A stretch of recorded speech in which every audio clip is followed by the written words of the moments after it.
So, doon tayo galing, banda doon. Naglakad tayo. Ayan. So, pupunta tayo ngayon sa MRT. Dito tayo sa Newton MRT. Ayan. So, magpo 4 PM na siya. Ayan. Parang walang nangyari. So, at least, nag-share tayo ng farewell messages sa ating friends. Ayan.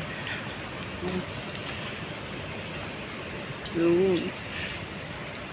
Very dramatic naman. Siyempre, naiiyak ka. Dahil pauwi na yung isa nating friend. At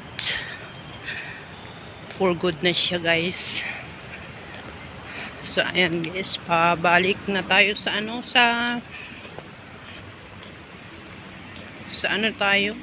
sa MRT tayo. Yan. Mainit. Kaninang umaga, umuulan. Iniwan ko na silang mga sister doon.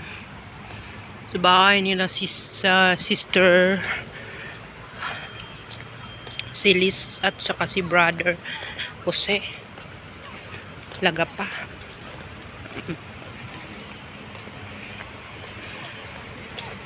Oh.